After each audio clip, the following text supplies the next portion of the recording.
କିନ୍ତୁ ସେହି କିଛି ମାତ୍ର ସନ୍ଦେହ ନ କରି ବିଶ୍ୱାସ ସହିତ ପ୍ରାର୍ଥନା କରୁ, କାରଣ ଯେ ସନ୍ଦେହ କରେ ସେ ବାୟୁର ଇତିସ୍ତତ ଚାଳିତ ସମୁଦ୍ର ତରଙ୍ଗ ସଦୃଶ। ସେପରି ଲୋକେ ପ୍ରଭୁଙ୍କ ଠାରୁ କିଛି ପାଇବ ବୋଲି ମନେ ନ କରୁ। ମାଗ ସେଥିରେ ତୁମମାନଙ୍କୁ ଦିଆଯିବ, ଖୋଜ ସେଥିରେ ତୁମମାନେ ସନ୍ଧାନ ପାଇବ, ଦ୍ୱାରରେ ଆଘାତ କର ସେଥିରେ ତୁମମାନଙ୍କୁ ନିମନ୍ତେ ପିଟା ଦିଆଯିବ। କାରଣ ଯେ କେହି ମାଗେ ସେ ପାଏ, ଯେ ଖୋଜେ ସେ ସନ୍ଧାନ ପାଏ, ଆଉ ଯେ ଦ୍ୱାରରେ ଆଘାତ କରେ ତାହା ନିମନ୍ତେ ପିଟା ଦିଆଯିବ।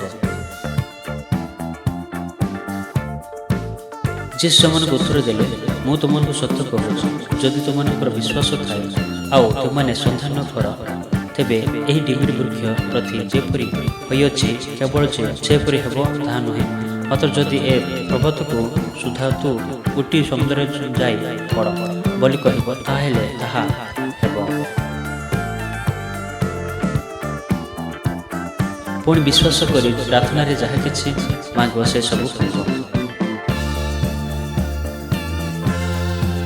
ଯଦି ତୁମମାନେ ମୋ ନାମରେ କୌଣସି ବିଷୟ ମଧ୍ୟ ମାଗିବ, ମୁଁ ତାହା କରିବି।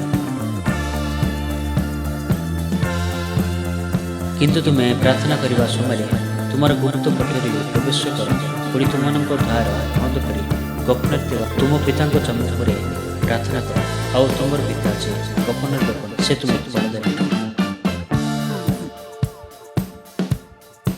ବିଶ୍ୱାସଯୁକ୍ତ ପ୍ରାର୍ଥନା ସେହି ରୋଗୀକୁ ରକ୍ଷା କରିବ, ପୁଣି ପ୍ରଭୁ ତାହାଙ୍କୁ ଉଠାଇବେ, ଆଉ ଯଦି ସେ ପାପ କରିଥାଏ ତାହେଲେ ତାହାଙ୍କୁ କ୍ଷମା ଦିଆଯିବ।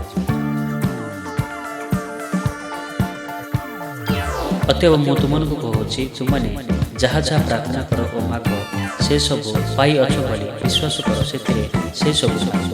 ଏହି ପଠିତ ବାକ୍ୟ ଦେଇ ଆଶୀର୍ବାଦ କରନ୍ତୁ। ଏ ବାକ୍ୟ ଅନୁସାରେ ପ୍ରାର୍ଥନା କରନ୍ତୁ, ଆପଣମାନେ ସୁସ୍ଥ ପ୍ରଦାନ କରିବେ। ଆମେନ୍।